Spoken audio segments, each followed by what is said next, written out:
पश्चिम बंगाल की राजधानी कोलकाता के आरजीकर मेडिकल कॉलेज के अंदर ट्रेनी डॉक्टर की रेप के बाद जब हत्या हो जाती है, तब ये केस पूरे देश भर में चर्चित हो चुका था। हर कोई इस विषय के बारे में जानने की कोशिश में है कि आखिरकार उस रात हुआ क्या था और कितने लोग उसमें शामिल थे। आज की जो मैं ये आपको दोबारा से ये 4th पार्ट में लेकर आया हूँ आप लोगों के लिए, इसमें मैं आपको डिटेल में बताने वाला हूँ कि इस केस के अंदर कौन कौन शामिल थे और जब सीबीआई की रिपोर्ट सामने आई तब क्या क्या पता चला था। सीबीआई की रिपोर्ट में ये पता चला कि एक व्यक्ति है जिसका नाम संजय रॉय है, वो ही इस घटनाक्रम में शामिल होता है। साथ ही आरजेकर मेडिकल कॉलेज का प्रिंसिपल होता है जिसका नाम संदीप घोष है। लेकिन संदीप घोष के बारे में एक बात और जब पता चली तब और ज्यादा हैरानी हो रही थी। दरअसल आरजेकर मेडिकल कॉलेज के पूर्व उपाधीक्षक अख्तर ने जब मीडिया को इंटरव्यू दिया तब उसमें इंटरव्यू में बताया गया कि ये जो संदीप घोष हैं, ये बॉडीज की तस्करी करते हैं, यानी कि लाशों की तस्करी करना। साथ ही इन्होंने जब इस कॉलेज के अंदर ज्वाइन किया था जनवरी 2021 को, मतलब कि जनवरी 2021 को इन्होंने इस कॉलेज में ज्वाइन किया था। हर मामले में ये 20% का इनका कमीशन तय हो जाता है और कम से कम इन पर एडी की जांच होनी चाहिए और इस पर पड़ताल होनी चाहिए कि आखिरकार इन्होंने कितनी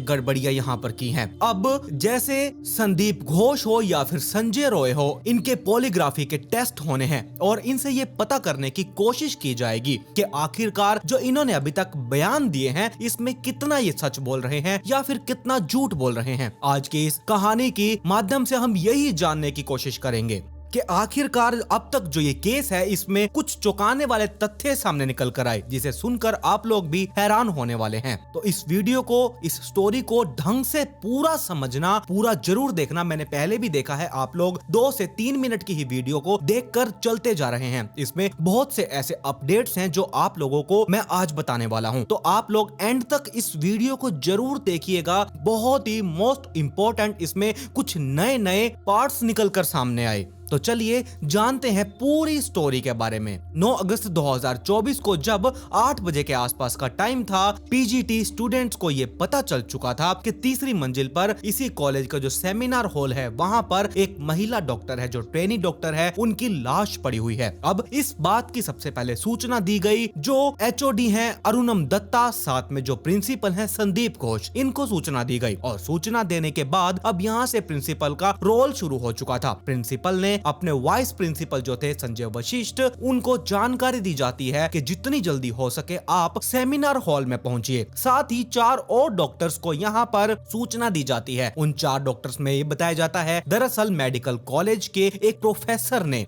दैनिक भास्कर को ये जो जानकारी थी वो जानकारी दी। उसके आधार पर मैं आपको बताता हूँ कि सेमिनार हॉल में 4 खास व्यक्ति जाते हैं। संदीप घोष जी जो उस टाइम पर थे, जो वो प्रिंसिपल थे, जिनका नाम था संदीप कुमार, दूसरा तपोदय विश्वास और डॉक्टर सुशांत कुमार रॉय और डॉक्टर अविद्य। अगर 2 शुरू वालों की बात करें, सुमित और तपोदय की बात करें, तो ये जो व्यक्ति हैं इन्हें 2 जिम्मेदारी दी गई थी कि आपको ये जो घटना क्रम हुआ है इसमें मीडिया, डॉक्टर, स्टूडेंट, इन सभी को ये बताना है जो ये ट्रेनी डॉक्टर है इसने अपने जीवन को खुद ही समाप्त कर लिया है। कुछ इसी तरह से मीडिया को मैनेज करना है, डॉक्टर्स को भी और जो ट्रेनी डॉक्टर्स हैं उन्हें भी। और जो बाकी 2 डॉक्टर थे सुशांत राय और दूसरा अविद्य, इनको जिम्मेदारी ये दी गई थी कि कोई ऐसा ना हो डॉक्टर लोग इसमें धरना प्रदर्शन करें, बवाल करें। बवाल को तुम्हें किसी भी तरीके से शांत करना है क्योंकि जो दोनों व्यक्ति थे ये बहुत प्रभावशाली व्यक्ति थे, ऐसा बताया गया। लेकिन ऐसा बिल्कुल नहीं हुआ और शुरुआत में जो घर वालों को यानी कि परिवार वालों को वो सूचना दी गई थी उसमें भी यही बताया गया कि आपकी बेटी ने अपने जीवन को खत्म कर लिया है, पहले बीमारी का, फिर जीवन समाप्त करने का, और तीसरा जब घर वालों को बेचैनी उनकी बढ़ चुकी थी तब लगातार बार बार वो एक ही सवाल कर रहे थे। जब घर वाले मौके पर पहुंचे, माता और पिता वहां आने के बाद अपनी बेटी को अर्धनग्न अवस्था में वो लोग देखते हैं और जिस तरह से रेप के बाद हत्या की कर दी गई थी, तो ये केस पूरे सोशल मीडिया पर, न्यूज़पेपर, प्रिंट मीडिया, जो भी कुछ था, टीवी, हर एक चीज पर ये केस बहुत ही सुर्खियां बटोर रहा था और धीरे धीरे पूरे देश में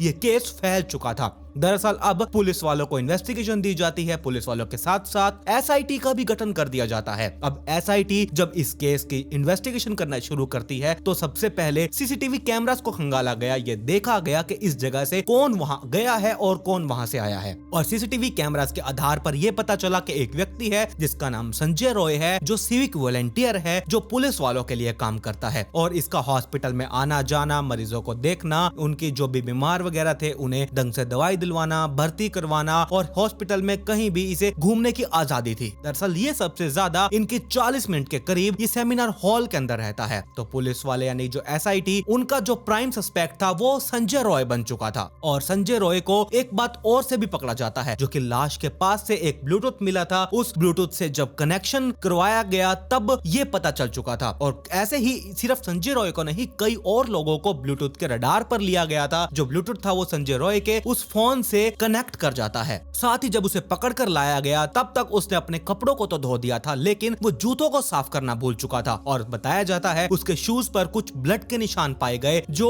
उस लेडी डॉक्टर के बताए गए थे। अब ये जो सीबीआई को रिपोर्ट सौंपनी थी 22 अगस्त 2024 को सुप्रीम कोर्ट में, जो उनकी स्टेटस रिपोर्ट है उसे आप लोग दीजिए। लेकिन इस बीच में सीबीआई के जो रडार पर आते हैं, करीब 73 लोग रडार पर आ जाते हैं। उसमें हॉस्पिटल से जुड़े 73 लोग थे, जिसमें अलग अलग तरीके से बारीक जो भी इस प्रत्यक्ष अप्रत्यक्ष रूप से ट्रेनी डॉक्टर से जुड़ा हुआ था, उन सब से पूछताछ की गई। और पूछताछ के बाद संजय रॉय का नाम सबसे पहले नंबर पर था। और इसकी जब फॉरेंसिक रिपोर्ट आई तो उससे पहले तक लोग समझ रहे थे कि इसमें कई लोगों का इसमें हाथ रहा, यानी कि ट्रेनी डॉक्टर के साथ रेप करने में और उनकी हत्या करने में कई लोगों का हाथ है। लेकिन जब फॉरेंसिक रिपोर्ट आई उसमें एकदम क्लियर हो चुका था, इसमें सिर्फ एक ही व्यक्ति का रोल है और वो व्यक्ति कोई और नहीं बल्कि संजय रॉय है। डीएनए रिपोर्ट से भी ये क्लियर हो चुका था, फॉरेंसिक रिपोर्ट और डीएनए रिपोर्ट से साफ साफ क्लियर हो चुका था कि सिर्फ एक ही शख्स संजय रॉय का इसमें हाथ है। अब संजय रॉय का भी पोलियोग्राफी टेस्ट किया गया। टेस्ट होने के बाद इससे कई सवाल पूछे गए, हालांकि अभी भी सवाल पूछे जा रहे हैं लगातार और ये आगे भी पूछते जाएंगे कि क्रॉस वेरिफिकेशन करना बहुत जरूरी है। और ये भी बताया जाता है कि पोलियोग्राफी टेस्ट का इस कोर्ट में कोई मतलब नहीं होता, लेकिन फिर भी सीबीआई अपनी तसल्ली के लिए आखिरकार जिससे अभी तक जो पूछताछ की गई है, इस पूछताछ में कितना ये सच बोल रहा है, कितना झूठ बोल रहा है, क्रॉस वेरिफिकेशन के लिए ये पोलियोग्राफी टेस्ट किया गया। संजय रॉय ने हाँ भी भर दी कि हाँ इसने ये सब कुछ किया है और कोर्ट से भी अनुमति मिल चुकी है। लेकिन ये संजय रॉय अकेला नहीं बल्कि संदीप घोष, जो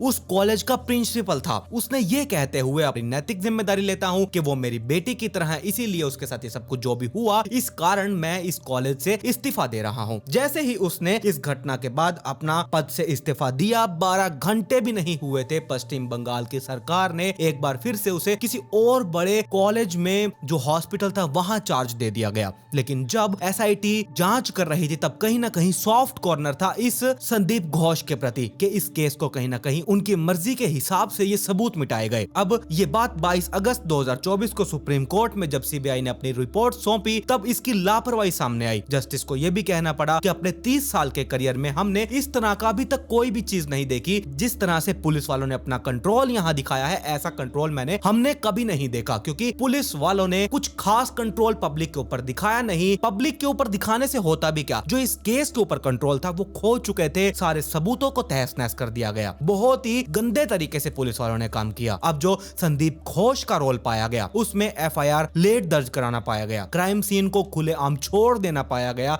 ये बताया गया 15 डॉक्टर उस क्राइम सीन के इर्द गिर्द घूम रहे थे, उनके फुटप्रिंट्स थे, फिंगरप्रिंट्स थे, कई चीजों को उन्होंने छुआ भी, तो इसलिए जो क्राइम सीन था वो पूरी तरह से नष्ट हो चुका था। कहीं ना कहीं इसमें ऐसा लग रहा था कि संदीप घोष का पूरी तरह से इस केस में रोल है, इस चीज को एकदम मतलब क्लियर करने में। शायद क्राइम सीन इसीलिए बिगाड़ा गया था और इसीलिए शायद एफआईआर भी लेट करवाई गई थी। शुरुआत में इसे अप्राकृतिक मौत दिखाकर इसे दर्ज तो कर दिया गया, लेकिन सही रूप में जो एक एफआईआर होनी चाहिए थी वो एफआईआर हुई ही नहीं। पोस्टमार्टम पहले करा दिया गया और परिवार वालों को गुमराह करने की एक सूचना दिलवाई जाती है कि तुम्हारी बेटी बीमार है, फिर ये बताया गया कि तुम्हारी बेटी ने अपने जीवन को खत्म कर लिया है। साथ ही जल्दी जल्दी में जो उसका शव था, डॉक्टर का शव, उसका अंतिम संस्कार भी करवा दिया गया। मतलब कि इतनी जल्दी यहाँ इस केस में हो रही थी कि जब इस केस को प्रिजर्व करना चाहिए था ताकि सीबीआई को इस डेड बॉडी से कोई और सबूत भी मिल सके, लेकिन इतनी जल्दी इस डॉक्टर ने रोल अदा किया कि बहुत जल्दी से जल्दी घर वालों को ये डेड बॉडी सौंप दी गई और सबूत करने के बाद कहा गया कि इसका जल्दी जल्दी अंतिम संस्कार कर दो। और इसमें डॉक्टर का ही रोल यानी कि संदीप घोष जो कि प्रिंसिपल रहा है इस आरजीकर मेडिकल कॉलेज का, और कानून की तो इन्होंने बिल्कुल धज्जियां उड़ाकर रख दी, इसलिए इन्हें भी रडार पर लिया गया। हालांकि अभी तक बताया गया कि 88 घंटे से ज्यादा इनसे पूछताछ की गई और बहुत से सवाल किए गए। पॉलीग्राफी टेस्ट के माध्यम से ये पता करना है जो बोला है इन्होंने वो सच है या फिर झूठ है। कहीं ऐसा तो नहीं कि पुलिस वाले जो सीबीआई वाले इनसे सवाल जवाब कर रहे हैं उनसे यकीन ही नहीं हो रहा, क्योंकि ये व्यक्ति इतना ज्यादा गंदा बताया गया। जो अख्तर अली पूर्व उपाध्यक्ष वो ये बताते हैं कि जो भी बड़े बड़े इस मेडिकल कॉलेज में काम होते हैं तो इसका 20% उसे संदीप घोष को मिलता है। डेड बॉडीज का भी इस पर आरोप लगता है और हद तो तब हो गई जिस व्यक्ति पर संजय रॉय को मुख्य आरोपी शामिल कर दिया गया था, जिसने ट्रेनी डॉक्टर की ये हत्या की। ये सब करने के बाद उसे अपना बॉडीगार्ड अंगरक्षक बनाकर कॉलेज के अंदर इस तरह ये घुमाया करते थे। तो कहीं ना कहीं इन पर यह भी शक जा रहा है। दो बातें बताई गई। पहली बात ये कि कॉलेज अपनी साख अपनी इज्जत बचाने के लिए और